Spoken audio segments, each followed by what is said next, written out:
Welcome to the Humourology podcast with me, Paul Barros. This is where we put the fun into business fundamentals. This is part 2 of the brilliant interview with Hal Cruttenden.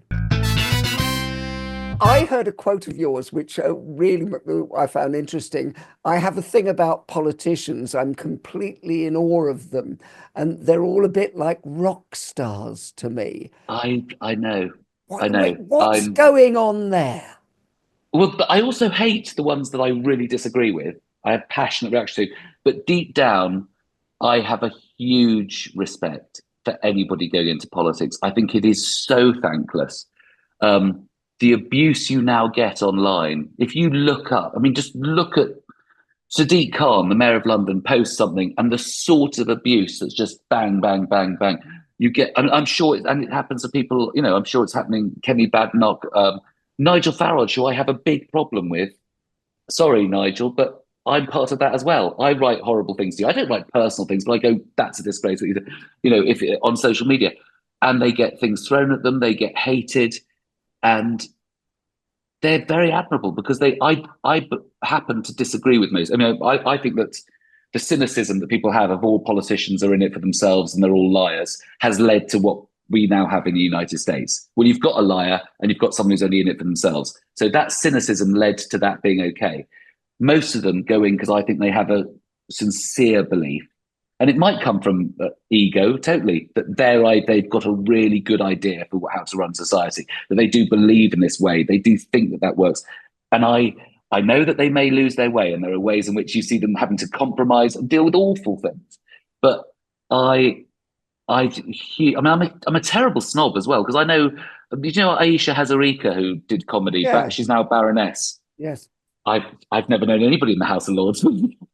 Actually, no, that's not fair, because Neil Kinnock was a friend of my dad's, so I grew up knowing Neil Kinnock and his son Stephen, who's now a minister. Yes. But Aisha is the first person that I can chat with and send a message to and go, she's in the House of Lords, she's a Baroness. So I'm a terrible snob.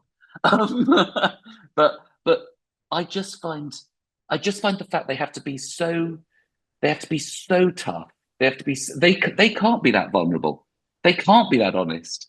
Keir Starmer cannot go, it is horrific that Donald Trump is president of the United States, but we all know that he thinks that. And I think that's just torture. That they are trapped by having to do what's best for their country, what's best for their party, or what's best for the people they believe in. They have to do we have a freedom as performers where we can go up and just go, I'm going to talk about me or have this opinion because I believe in it. But that's what's really interesting now, is that the people who do say whatever they want to do, let's just look at Trump and Boris Johnson, they circumnavigate all those rules and people seem to like them. Like, it's like humor. Well, let's not discuss humor in terms of Trump, but he thinks he's funny, but he definitely has some kind of charisma over certain people. Totally, he has a stand-up style in the way that he goes. I don't know. He recently made a speech about going Greenland. We're going to get it somehow. And it sort of got a laugh because basically he's going to end up. If he ends up invading it. And apparently he made a comment about Marco Rubio, his Secretary of State, and went, Marco's dealing with that, so if it all goes wrong, it's going to be his fault. Very funny. Yeah. So I think Trump is funny. Trump has got a style. I think it's both him and Johnson. Yeah, they had a vulnerability to them. I think only maybe politicians of the right can do that, where they so blatantly lie. Because I think I sort of have. I think there's a way in which the left is perceived to be, oh, you can't make any mistakes, you're holier than thou, because you believe you're sort of coming from a more altruistic belief that society, we are all in one society, that we should give for other people, we should pay taxes and help our country, we should do it. And whereas the right tends to be much more sort of accepting of human beings are very fallible. Human beings are selfish, they are competitive, they work against their society, and you have to accommodate that. And I think that's sort of a right-wing philosophy. I'm not really discussing politics in the most correct terms, but do you know what I mean? That sort of, it supports the person that's going after things themselves and isn't being selfless, but is being quite selfish. And it says that's the way human beings are, and that's what we have to deal with.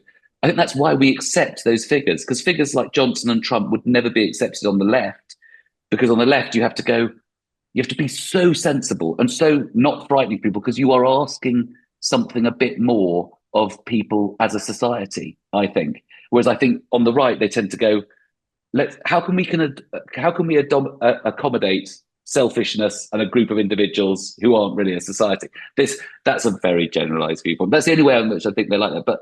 But yeah, there's a real strength, and Farage can get something wrong and go, well, yes, maybe I said that, and have a bit of a laugh and have a bit of a joke and brush it off. But we've just mentioned three people who are at, were or are at the very pinnacle of politics. And is that now necessary to win and get through in politics? As a psychologist and somebody who's always on telly as a body language expert, I've been on speed dial for the BBC and Sky News for the past couple of weeks, analysing, all these the speech patterns, what they're saying, the body language, what does it look like?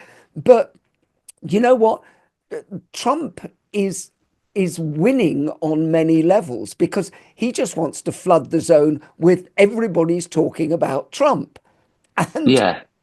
And that's what it is. And Johnson was similar to that. And Farage, three people we just met, they kind of have a strange charisma that really works. Well, and I think the reason the charisma works without being an intellectual snob is they are appealing to the uninformed. They are appealing to people who don't usually care about politics. So these people don't know the details. They just go, and that's why they're so powerful, because they can make politics, which is boring and complicated, seem simple and entertaining. That's why it works in those groups. It's much harder to work because people, we've literally divided down these lines. Literally, people with a degree are far less likely to vote Trump. People with a degree now vote left. People who are more involved in the complication of politics and realize how dangerous these generalizations are from the populace. They are much more easily suckered in, I think, by entertaining speakers, and they're great. But Farage is a great performer. He's great. And then when you push him, then you see him lose his school. I love the fact we've turned this into politics, Paul. That I've turned your Humourology podcast into. I'm very ranty politically. I did do politics at university, so I did university then drama school. I was a student. I'm so embarrassed by what it cost my mum. You went to St Paul's, and wasn't it right that George Osborne went to St Paul's? He was a year below me. Was he? He was a year below me. He was then Gideon Osborne. Oh, of course. He changed his name from Gideon Osborne to George Osborne. And, oh gosh, yes, he was very bright. We used to have a debating society. And he used to come along very young and make a very interesting point, and we'd all go, that little smart little kid, little tubby Gideon Osborne would stand up and say something clever, and we go, God, he's bright. But that's you have to be bright to be talking politics, to be good at politics, or you have to. You have to be emotionally bright. I would say someone like Donald Trump is not well informed, but he's emotionally very bright, as is Farage. Boris Johnson isn't good on detail, but emotionally, communication-wise, brilliant. They almost speak as comics. But George Osborne was when politics was a bit saner. And it was about detail and being big. And he was a very bright man, very bright kid. So. Well, the funniest thing, because he of course went to Oxford, and I don't know if this is apocryphal or it's true, but I like the story, is that his nickname Oxford, because he didn't go to Eton or Harrow and only went to St Paul's, was Oik. Yes. Well, the snobbery of private schools is ridiculous. At St Paul's, we thought that Latimer Upper School across the river in Chiswick, they were across the river from us, and we looked down on them a bit. We thought they were a bit rough. Hugh Grant went to Latimer Upper. It's another world. Thank God I left. But my sister said I went travelling for a year after school, and she went, I think it knocked some of the arrogance out of you. There is a public school boy thing which isn't great for you tend to live in this world of thinking you're a bit exceptional when actually it's just money that's bought you the exceptional education. So Yeah. On your new tour, I hear that, oh, well, Mm. by the way, which is called Can Dish It Out But Can't Take It," Yeah. Hal and Cruttenden can dish it out but can't take it, is that? which is a great title, and people can they buy tickets already? Yes. Yes, Through my website, website. halcruttenden.com. It's all there. HalCruttenden.com. Go and buy them now. You'll see how entertaining Hal is. But I read that you'll be pontificating on subjects like middle-aged dating and social media and the insanity of modern politics. So is that relevant to what we've just been talking about? Oh, definitely. But the thing is, though, I jump in and I don't want to be a full-on political comic. So I tend to do it much more from my point of view of how can I deal with the current world? How can I do, there is always a bit of politics in my show, but I don't, I could become very ranty about politics, which sometimes I have done in shows. I get ranty and then I try and bring myself down because I think we're so divided as a society and audiences are so divided. I don't want to just have an echo chamber in my audience. So I love people. I used to rant about Brexit and then make sure, and people go, "We love that. We voted for Brexit, but we still found you funny." And I used to rant against it. And Trump, there might even be Trump supporters in. I mean, I'm so angry about Trump. I've been considering saying to the audience, if you are a Trump fan, just put your fingers in your ears for this bit because it's going to make you angry. Because what people used to be able to do, I think, 10 years ago, is laugh at an opposite opinion and go, well, I don't agree, but it's quite funny what you're saying. Now, it's the stakes are too high. Now, we've really changed our society. We have such anger and hate on both sides that's being manipulated certainly by people like Trump, that it's not funny anymore. I mean, I've had it recently online. I did a joke about I was doing some advice to Americans traveling, and I went, if you are an American traveling, pretend to be Canadian. And then I did a whole thing of it. If you're Australian, because of current affairs, pretend to be Canadian. If you're Australian, pretend to be a New Zealander. Nothing to do with current affairs. We just prefer them. And I'm going to Europe in a second, and I'm going to pretend to be, and I revealed to the shop, Irish. I was wearing an Irish rugby shirt. And it was all that thing of people pretend to be other thing. And there is so many of the comments. It went a bit viral, this video. And some of the comments from Canadians are like, don't, how dare you, real proper fury.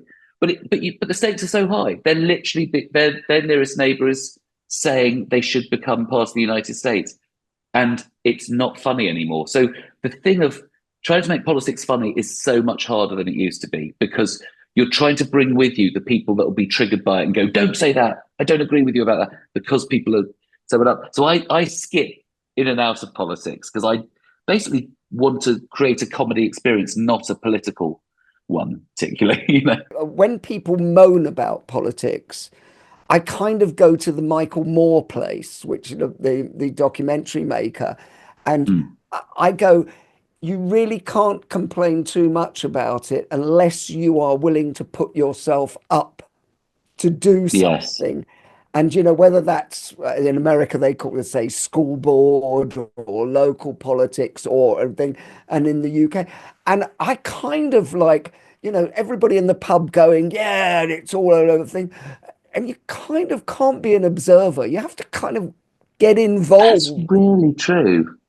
That is so true. Oh gosh, but I now feel bad pontificating about politics when No, I, but that I do as well. I mean, by the way, I do it all the time. It thing, and the older I get, the more I think I want to actually make a difference on some level, yeah, and we all do our pro bono bits for charity and everything.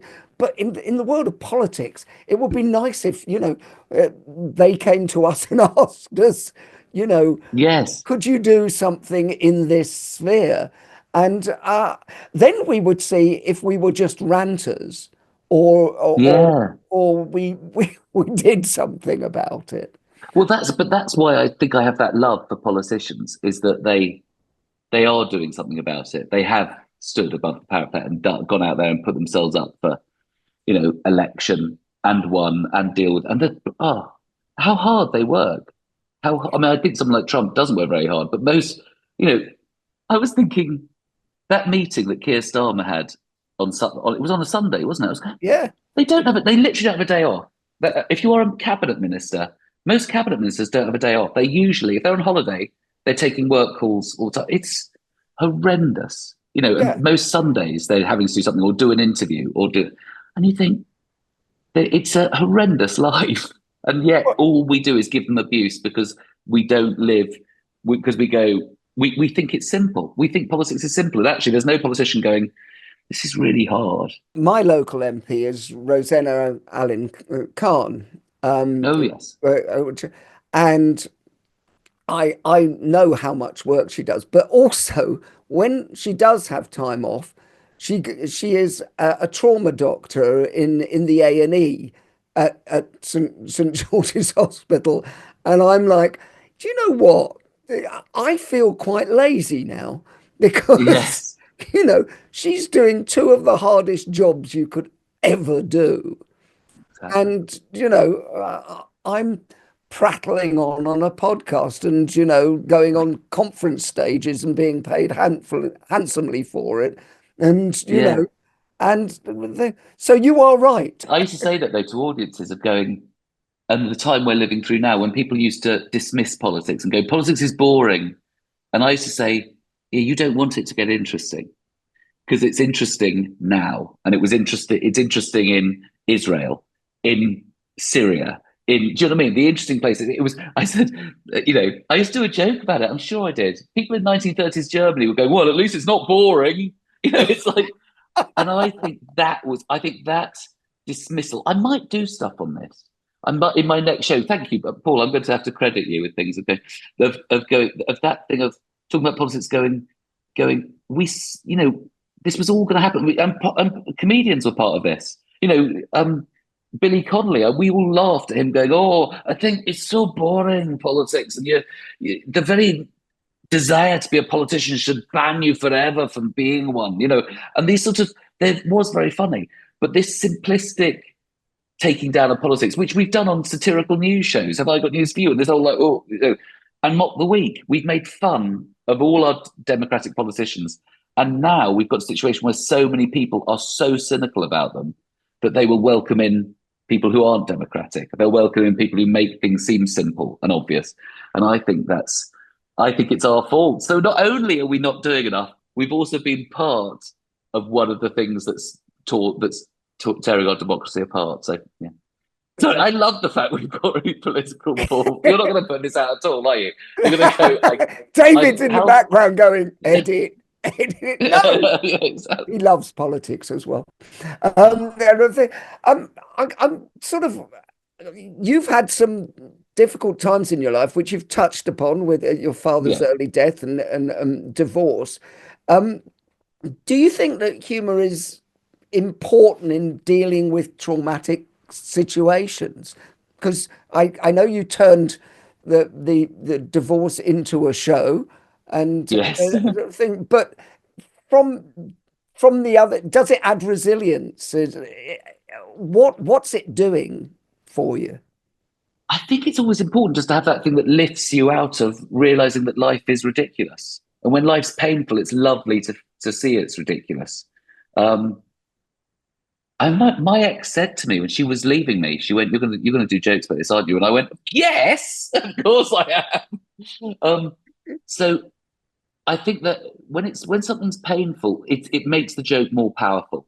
I think jokes are much, much more powerful than when they're about serious things. That's why we make jokes about terrorism. We make jokes about death. We make jokes about cancer. People say you can't joke about cancer. Yes, you can. I mean, Ed Burns doing a brilliant tour at the moment. One of the best shows I've ever seen. That's into its second year of touring, well into its second year of touring, about his brother's death.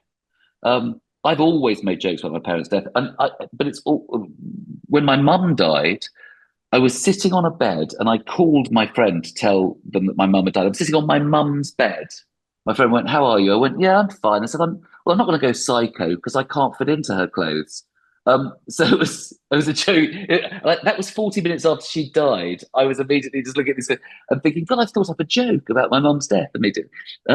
I think that's when comedy is amazing. I found it quite emotional doing a show about my divorce I found it hugely therapeutic to go out every night when I was going through that and going through the separation, even when I wasn't doing jokes about it, to stand in front of an audience and have them laugh at you, and also laugh at you, because when it's happened to you, that gives you the right to joke about it. You know, I there are certain jokes I will not make about something like cancer. If I get cancer, I will make whatever joke I want about my cancer because I'm going through this, and it's always going to hurt people. You're always going to trigger people. That's what we've actually lost. I think what we've lost is that audiences go, "You can't joke about that because that's my issue," and you go, "Yeah, but you laughed at the other thing that wasn't your issue." So you laughed at that. You laughed because you'd not lost somebody in a terrorist attack. You laughed at a joke about a terrorist attack because you'd not, you laughed at that joke about you laughed about a divorce because you're not divorced, but suddenly this is your issue. I can't joke about it. That's what we've lost, is that ability to, because I will hear a joke that makes me go, oh gosh, that hits on my thing a bit. That's a bit much. But I won't complain about it because I've laughed at the others. I said comedy has to have an element of risking pain for people. It is going to. If you've just lost a parent and you go to a comedy club that night and somebody makes a joke about a dead parent, you can't. I'm sorry, but you either take yourself out and don't look at things, or you go, this is the world, and they're not laughing at your pain. They're laughing at, but it's jokes about what we're scared of, isn't it? We joke about death and all these things because these are things we're scared of, and the powerful jokes comes from relieving that tension that comes with fear. So that's what we're doing, and that's the most important jokes. It's one of the things people are worried about, isn't it? With, are we getting, it's particularly younger audiences are getting too self-conscious about their pain, and you have to go, there is a bit of pain because the comedy comes from relieving that pain. I don't know. That's no, but that's a really, you said the word lifts you out of it. I'm thinking that the mere fact of a joke is about changing your perspective on something, isn't it? Yeah. So you're Exactly. looking at it in a different way. So rather than just being sort of under the yoke of that pain, you've managed to look at it from a different angle. And the fact that you can take something dark and make light of it is the ultimate therapy, isn't it? Oh yeah, ultimately, it's absolutely. I mean, and also it's the perfect joke for me. The perfect joke has to be when you're laughing, when you're nearly crying, when you can be crying and laughing at the same time. And I think about it when I've seen really passionate comics. Quite early, I was actually watching Mark Thomas do something, and had the same thing of the passion was so moving of what he was saying. He was literally ripping into something that was not that moving, but his passion was so moving Yeah. that you almost felt like, and it was very political, but you felt like you were laughing and crying.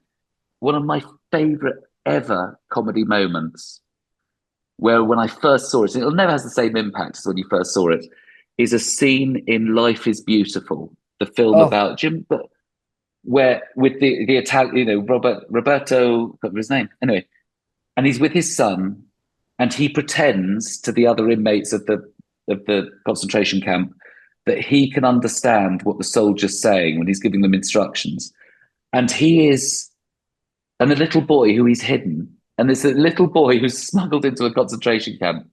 Um, he has smuggled him in, hasn't he? Because they're not really meant to be there. But anyway, or he keeps him there. And anyway, I can't remember how he got it. I haven't seen the film for so long, but I just remember seeing this the first time. I was in in the mid-90s, yeah. and he's doing a funny translation for this soldier who was giving them the rules of the camp, and he's pretending it's a game to his son to keep his son calm.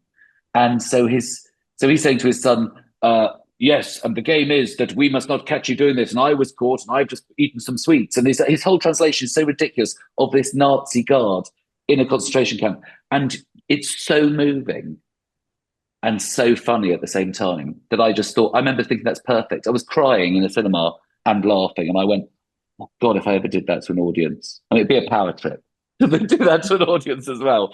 But you have that, and I think the happy moments where you do comedy, you go, because it nails where the emotion, with what you're so scared of. It's ripping apart a world that is so frightening. It's hard to do now. People are genuinely scared about what's happening in our world. And if you make jokes about it, they've got to be amazing.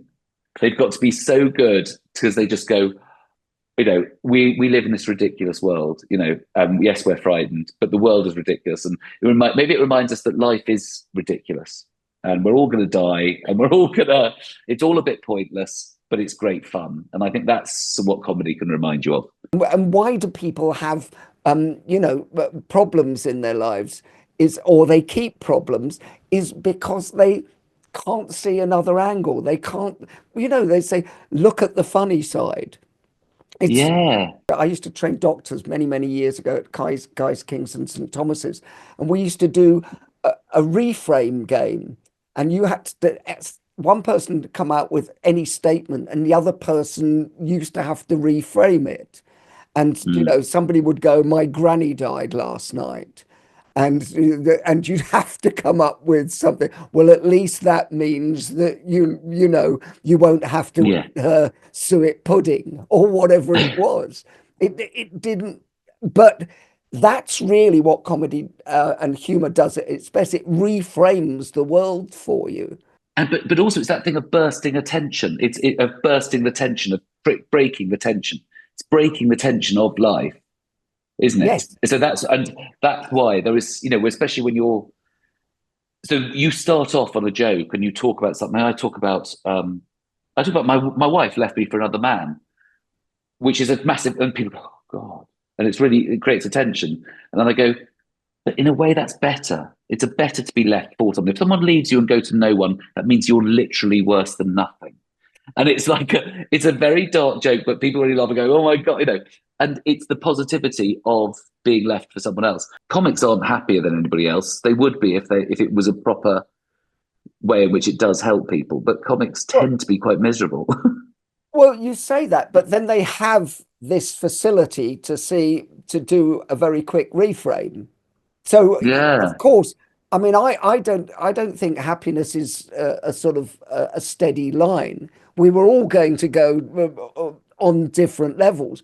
What we have is like the switch, the getting on stage switch, which you and I have, which is people's number one fear. But we go, oh yeah, okay, it's a switch. But also, isn't mental health a switch? Where you go, God, I wake up and I feel just terrible, and this and that's happened, and this and that's happened. But you do need to train your brain to switch quite Yeah. quickly. And I think it's about my father, who truly had a difficult life. At 17 years old, he was in the Second World War. He was Hungarian refugee. Oh, oh God. And then I could go on about the whole thing, but it's like he truly had. But he used to constantly say, I'm very lucky. But his luck was like that when they lined people up against the wall, he was one of the ones who wasn't shot. It's like, when he escaped for 4 days walking in the snow when the Hungarian Revolution happened, he was the one who didn't go mad in his group. He was the one, it's like all these kind of things.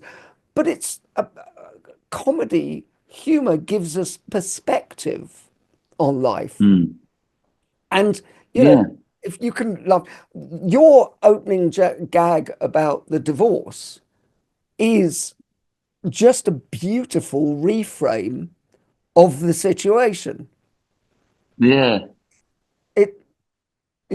That's what to me, that's what makes it so pure and beautiful. But you're also doing your own therapy at that point, aren't you? Yes. Yeah, totally. Totally. But it is the play. I mean, I don't know. I mean, it is good therapy. I just wonder if, I don't know, because people say that going out sometimes you have people write to you and say, you really lifted me. I was in a very low point and I came to see your show. I mean, it's the loveliest letters that just make you go, oh my God. But yes, I still think one should go to proper therapy rather than just having comedy as therapy. is my advice to people, or that does. I mean, but I don't know. I suppose, but you are right. Seeing things, to me, it makes anything cartoonish becomes easier. For me, it's all about seeing things from a different angle, but also getting rid of fear. and fear, because that's the best jokes come from those. And we're terrified of so many things in life. We're scared of everything. It's why I think the British joke about sex so much. It's nothing to be proud of that we have lots of jokes about sex. It's because we're scared of sex. I have done just be honest. It's nothing great. People go, "Oh, do you want the clever jokes or do you want the rude stuff? Do the rude stuff. Do the." That's sad. You can go to Germany or Holland, Netherlands, do those jokes, and they'll go, "Yes, because we're very at home with sex, so we don't have this fear." There's less jokes about sex. It's my big message to British people. Stop it. Stop being proud of your rude jokes. I do rude jokes as well. I do rude jokes where I go, we're laughing at that because we're all a bit, It's because we're terrified. As a culture, we're still bad.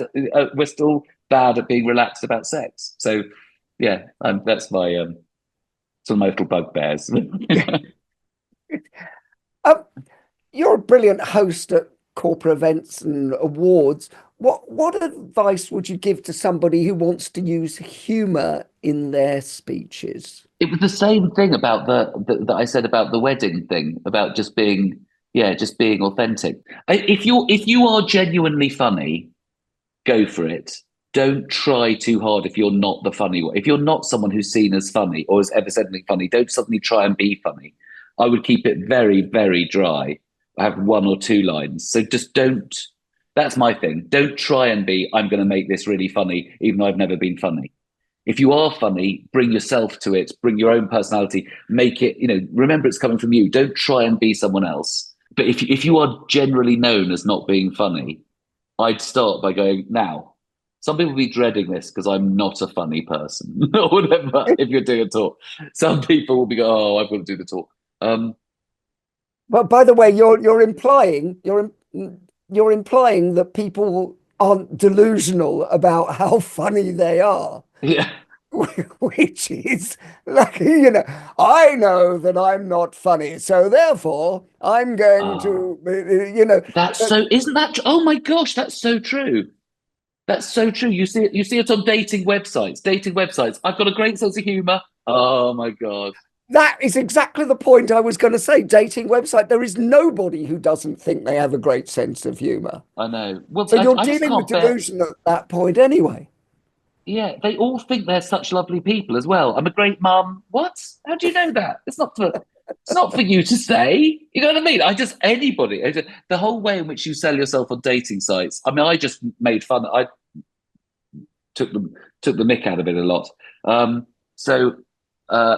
Whenever when I was on dating websites, which I'm not on anymore, but yeah, nothing screams I have no self-awareness more than somebody who sells themselves so mega sells. I mean, somebody going, I've got a great sense of humor is almost a lack of self-awareness, because quite often you don't. I don't know. I don't think there's.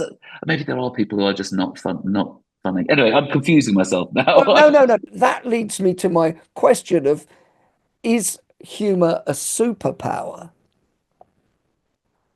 So there are. I think for some people it is. As in, are some people naturally brilliant comedians? Yeah, but is it something like, I mean, if you can do it, and it doesn't mean stage comedians, but is it a superpower to, to charm people? Yes, it definitely is. I mean, I've got a friend from university who's very, very funny, hugely successful businessman, mainly because he's a lovely, funny guy. I said, one of the reasons he is someone you want to spend time with, and he is just bang, bang, bang. He's just funny about stuff. He takes stuff. I'm funniest when I'm with him off the cuff, I must admit, because he's someone who just brings out the funny. But he doesn't. It's not a trying thing. It's just a way of being. But I mean, that's sad, isn't it? I mean, people work very hard in business on other reasons. If you're really funny, you've got a. I think you've got a superpower in communication. So I do think it does make a difference, but also I don't know if that can be learned, though, in a social thing of being how to be funny in a meeting. Do you know what I mean? When you're presenting something, you can learn to be funnier. You can learn to put these. I don't think you can learn to be a funny guy in sort of the way you communicate one-to-one. I think it's more to do with the way you present. I think if you're doing a presentation, you can learn how to hone your comedy. But I don't know if you I don't know if unfunny people can become funny, but I think that funny people, it's all about shaping it. So I think it is, yeah, I think it is a superpower. I think it is to some people. I don't know. I'm really confused now. No, but it's I mean, I think we both know tons and tons of comic. I think you have to hear the rhythm. I think there's a big connection between music and comedy for a start. I think Mm, you have to hear where the rhythm of the laugh comes. yeah.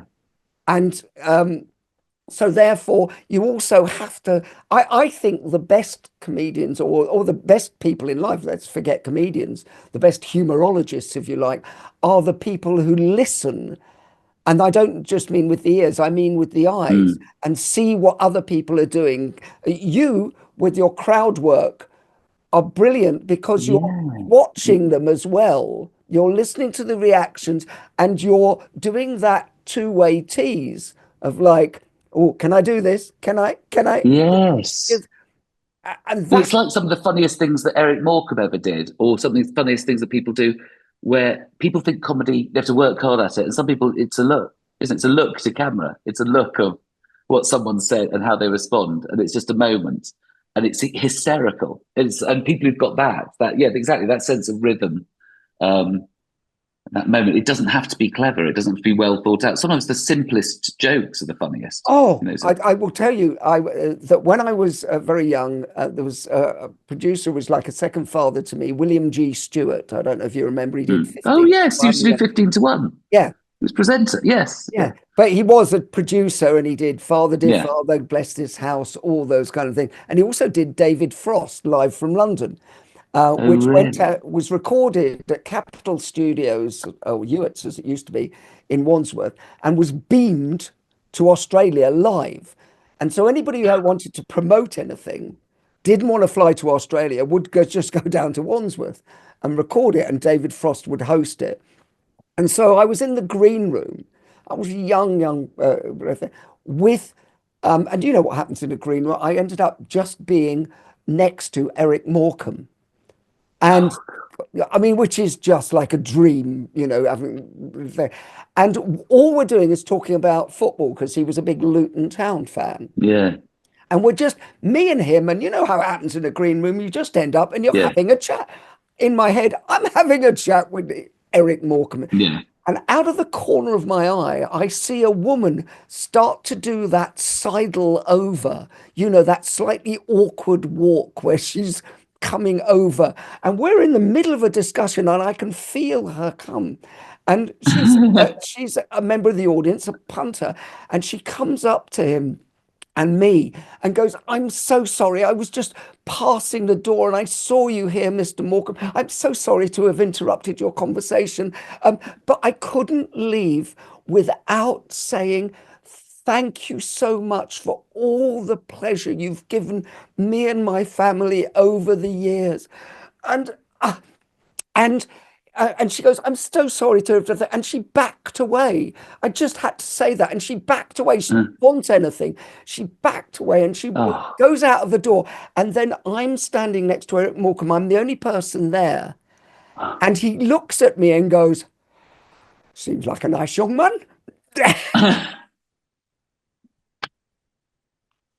And he's just just done the gag for me alone. yeah, The simplest thing. yeah, exactly. Exactly. No, it's so the things. I mean, my favorite story of his, which I believe is true, is him with his heart go talking to his surgeon. You hear about this? About this when he was having heart trouble, No. and this surgeon said to him, "We need to do a quadruple bypass on you." And he did not like hospitals, Eric Morecambe. He went, "Okay, what else can we do?" He said, "We need to do a quadruple bypass." And Eric Morecambe said, "What happens if you don't do the op?" He said, "Because you see, I don't like operations. What happens if you don't do the op?" And the doctor said, "You could be dead in 3 months." And Eric Morecambe said, "What are you doing this afternoon?" Which is just brilliant.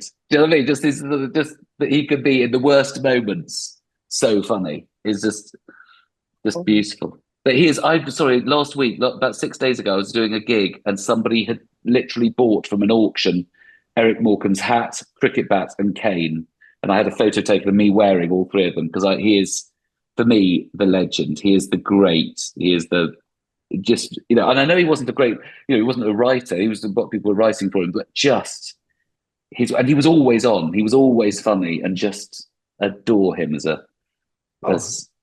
genius. It's still anyway. one of my proudest moments. Isn't it weird? Because I don't get Amazing very to have met impressed. him. I really don't get impressed by hardly anyone. Every rugby player, I spent 9 years on School of Hard Knocks, and they would wheel in, and I know you're a rugby fan, and Yeah. they would wheel in every rugby player from around the world, and I go, hello, mate, and then that made no difference to me. But Ed Yeah. Morecambe, Oh, yeah. it would, wouldn't it? We've reached a point in the show which we like to call quick fire questions. Quick fire questions. Who is the funniest business person that you've met? Okay, I'll give you an example. This will shock you. He's not a business person, he's a politician. Doesn't count really. But Ed Miliband, that will get you. What? I did a Labour Party conference speech in 2011. I had to do an after dinner. And this shows politicians are often very, very funny, obviously. Ed Miliband comes on and does a talk between dinner and dessert. And I was on after dessert to the Labour Party conference. Very, very funny. And I sat there going, oh my God, I've got to follow this guy. That was not good. I'm trying to think about the business. I used to find that guy with the big cigar, wasn't he a dodgy businessman? Was he Hall? Eric Hall. He was a businessman, wasn't he? Who was he? Yeah, he Anyway. was Monster. That's quite funny. I'm just who would I don't know many. That's really, really hard. Of who is a business person who's oh gosh. It's all right. It'll be quick fire. You've done it. Sorry, quick fire. Ed Miliband. Anything Ed you want to add Miliband. about I know why? that doesn't really work. Why? No, it does perfectly. It works perfectly. Okay. Well, but just give me one line about why? Because in real life, Ed Miliband is not renowned for being. He must be. He must have had good writers. Is all I can say. But he was only talking to his own party. Maybe he was relaxed. I can't remember what he said. It was in 2011. He was leader of the Labour Party, and I thought he was very funny, and it made me nervous to follow him. But as a rule, business people, if you've got a comedian there, they don't like you being funny. They like you being not funny, and then they look better. So stop being funny, business people. Okay. What book makes you laugh, Hal? I'm going to go political again. I laughed a lot at Tony Blair's autobiography. It wasn't meant to be funny, but I liked him less at the beginning than at the end than at the beginning. So unintentional. I keep talking politics. I don't know, but sorry. That's quite a shocking question because I actually found it very hard to remember the last time I read a funny book. That's really so. I reckon being as a kid, Tom Sharp novels and John Mortimer. I read things like that when I was younger. I'd read the funniest book that changed my mind about comedy at 16 was the Viz comic annual. I'd never seen Viz before. It was the 80s. It was extraordinary. It was so shocking. We'd never seen anything like it. That sounds so weak. I should go and read a comic book. I can't remember the last comic book I read. I must have read a comedy book fairly recently. And maybe I'm so judgmental now. I don't find things as funny that are meant to be funny. That's right, because you're in comedy. It's hard to go, I would have done it like that instead of that. Exactly. But actually, anything by Stephen Fry, I really enjoy reading. But that's also serious and comic and witty and so. But I just think don't laugh as much as I did when I was younger. It's a business now. I know. It's what film makes you laugh? I mentioned this in our previous chat, but in case you edit out our previous chat, The Moment in Life is Beautiful. Brilliant. Can I say what doesn't make me laugh? And this sounds bitchy, but this is purely me and my sense of Anchorman. I've never got. Everybody goes, Anchorman's brilliant. I don't find it that funny. I don't know what's wrong with me. So there are certain comedy films that surprise me when they don't make me laugh, and then certain things that do. Oh, by the way, this is again because I was a kid. It's very dated. Stir Crazy, Richard Pryor. And Gene Wilder. Stir Crazy is for me, but that was probably because I was 13 or 14 and not a bitter, cynical old comic like I am now, who's not laughing enough at funny films. no, but by the way, sometimes the funniest things, like it's like music. I think our music is the first things you heard that really moved you, you stay with, don't you? So Exactly. Stir Crazy is a perfect answer. And it's very, very mainstream because also I would say I do also think the best comedy film ever. So I'm adding things now. Life of Brian. Life of Brian is perfect comedically, but also I saw it as a little kid, so anyway. Yeah, well, Sorry. by the way, Life of Brian you can watch again now and still get Exactly. the same amount of Perfect. laughs. Brilliant. And it's quite political as well. And it's quite political. And that's why it's extra funny because it's about something so serious. It's about religion and it's brilliant. So, yeah. Okay, we're going to take a shift to the other side now, which is what's not funny? I don't know what's not fun. I think everything should be funny. I don't think there's anything in life that's not funny, potentially.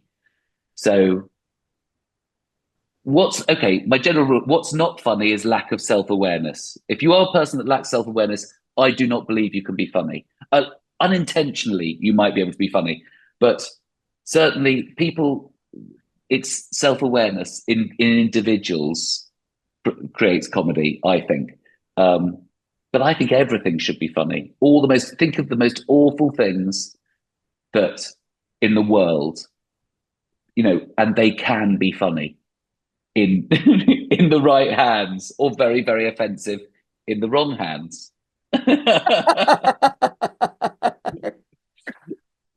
What word makes you laugh, Hal? This really has stumped me. MAGA. I've gone political again. MAGA makes me laugh. Yes. Anybody who's wearing one of those hats makes me laugh. It's actually a very good answer. What sound makes you laugh? Sorry, I'm stumped by that because I'm just going. I can't think of anything unoriginal.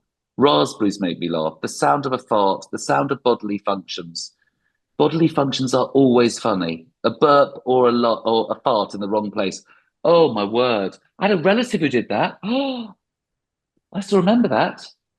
So after my dad had died, a relative came over and we were laughing. This is so terrible. This is how much laughter there was in my house after my dad died. We're in such shock that I was being very, very funny, apparently. I don't really remember that. So I was quite shocking. I was 20 and all the rest. But we were having people just coming over to our house and we had a relative came over, laughed so much they farted and just went, beg your pardon. It just made me laugh like, okay, oh my word. A northern relative went, oh, beg pardon. Oh, loved it. In a family in mourning, the day after my dad had died, I think that happened.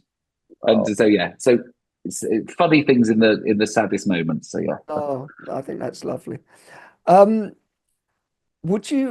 went to St. Paul's, you got a degree, and you also went to Central. Would you rather be considered clever or funny? Well, first of all, either would be nice. I honestly find this.